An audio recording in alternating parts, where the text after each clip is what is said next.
Hi, welcome to Mark's English Academy, the place to learn English fast. In this lesson, I'm going to teach you some clothing idioms. And if you can learn these idioms, then I'll take my hat off to you.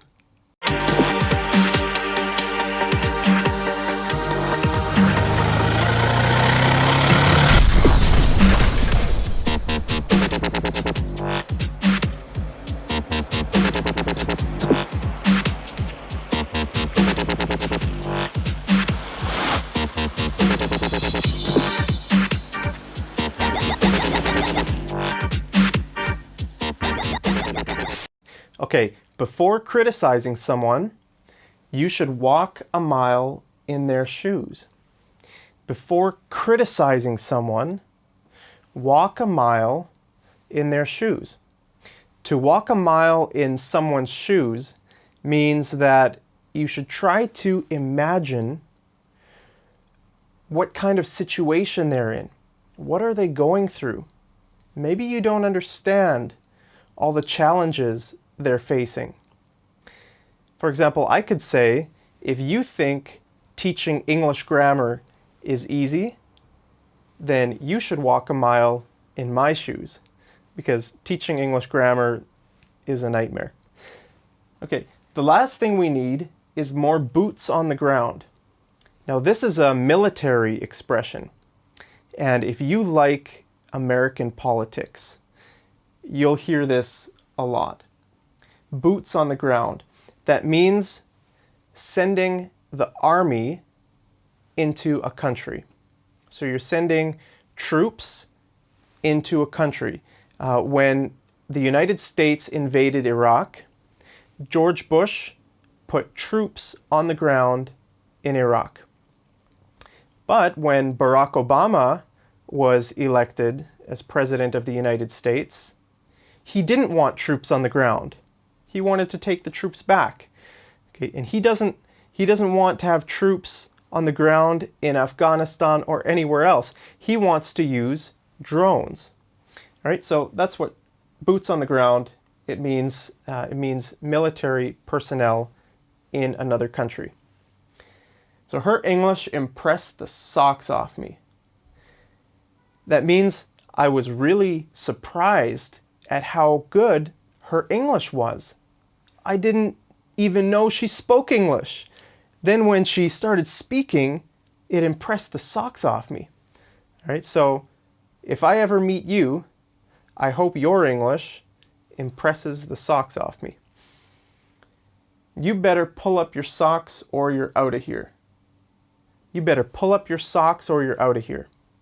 That means you need to try harder. You need to work harder. If you have a job and you're not a very hard worker, then your boss might come to you and say, you better pull up your socks or you're out of here. Or if you play on a soccer team, maybe your coach will tell you, you better pull up your socks or you're out of here, because there's lots of other players that are better than you and they're trying harder than you. If you don't try harder, you're off the team. Want to drop the gloves? Do you want to drop the gloves? This is an ice hockey expression. To drop the gloves means to fight. Okay, in ice hockey, before players fight, they throw off their gloves and then they beat the crap out of each other. To beat the crap out of each other means to beat the other person up really bad. Okay, I take my hat off to her for working in Sudan. I take my hat off to her for working in Sudan. That means that I respect her for working in a challenging place. So to take your hat off to someone means that you respect them for doing something that's hard. And Sudan is a country in North Africa, and I've never been there, but I imagine it would be a hard place to live, especially for a woman. So I take my hat off to her for working there. He scored a hat trick. A hat trick is 3 goals, usually in soccer or hockey. We use the word hat trick. So he scored a hat trick. That's when one player scores 3 goals. And usually when someone scores a hat trick, people in the crowd will take off their hat and they'll throw it onto the field or onto the ice. Need a photographer? I'll be there at the drop of a hat. So what that means is that that you don't need to give me any prior notice. Okay? Do you need a photographer? I'll be there at the drop of a hat. You don't need to ask me 1 or 2 days in advance. I'll do it immediately. All you need to do is call me, say, Mark, I need a photographer right now. And I'll say, yep, I'm there.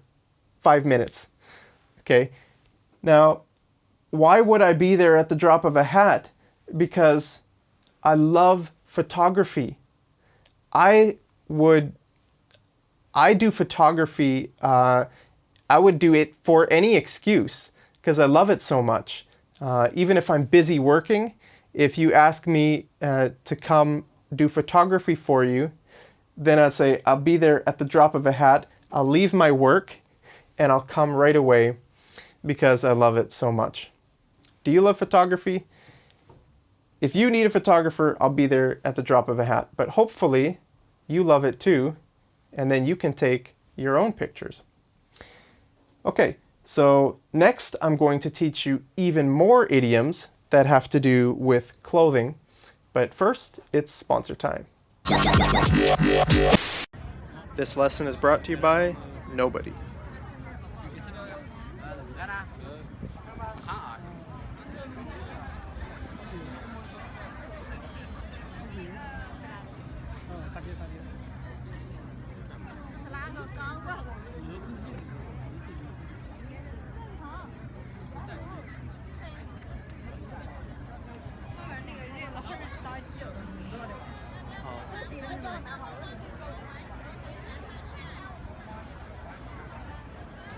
Instead of gazing at the amazing Shanghai skyline, you could be watching me promote your product or service. All right, I gave a great speech off the cuff. When you do something off the cuff, that means you don't prepare for it. Okay, so if I was at your wedding and you asked me to give a speech in front of a few hundred people, okay, and if I didn't prepare for it, then I might say, I don't know what to say, and you say, it's okay, just go and do it. I say, okay, I did it. And then if I did a good job, then I would say I gave a great speech off the cuff. Everyone was laughing and everyone loved what I had to say. So that's what it means to do something off the cuff.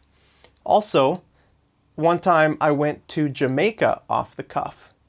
In 2009, I went to Jamaica for Christmas off the cuff. I didn't prepare for it.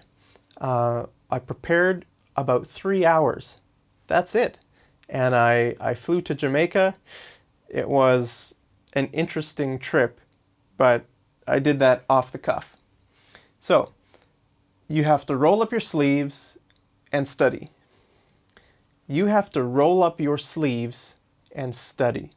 To roll up your sleeves means you have to work hard. You need to start working hard. Okay, so maybe you were on vacation to Jamaica. And when you got back from Jamaica, you had exams. Okay, it's exam time. So I would say you have to, now that you're back from Jamaica, you have to roll up your sleeves and study hard for exams. So sleeves, this is a sleeve. And also cuff. The word cuff is this part here, the end of your sleeves, where the material is a bit thicker. And this is a sleeve. Okay. His wife is wearing the pants in their relationship. His wife is wearing the pants in their relationship. That means his wife is the boss.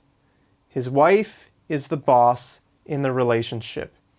If she says something, then he needs to obey her. Okay. So, yeah. Anyway, you better buckle down and study. Okay. You better buckle down and study. This means almost the same thing as roll up your sleeves, except this means more to do with focusing on one thing without getting distracted. For example, if you started studying for exams and then 5 minutes later you went to get something to eat. You went to your fridge and you took out some food and a Coke, and then you went back to study for another 5 minutes. And then you got bored and you went and turned on the TV. Then I would say, look, you need to buckle down and study. Okay? Focus. Your exams are coming up. You can't waste time. Buckle down. As a kid, I only wore hand-me-downs. As a kid, I only wore hand-me-downs. If families have more than one kid, usually the parents will buy lots of new clothes for the first kid. But when the second kid comes, then the second kid doesn't get any new clothes. The second kid gets all the clothes from the first kid, and those clothes are called hand-me-downs. English grammar makes me put on my thinking cap. So a cap is like a hat that they wear, especially in baseball with the front. That's called a cap. A thinking cap means you have to think really hard about something. Okay, and this is true. English grammar makes me put on my thinking cap. There's lots of times when I'm trying to teach English grammar and I have to think about it. Why do we say that in English? Why does this word need an article and not this word? So it makes me put on my thinking cap. Now that I have a degree under my belt, I can get a job overseas. Now that I have a degree under my belt, I can get a job overseas. So maybe you tried to get a job in Canada and the company said, no, you need a university degree first. And you'd say, okay. And you go and study for 4 years at university. Then after that, you say, now that I have a degree under my belt, I can get a job in Canada. So this is a belt, and this is a buckle. So this piece here, this is called the buckle. So now that you have a degree under your belt, you can go work overseas. It means that you have achieved something that will be helpful for something else.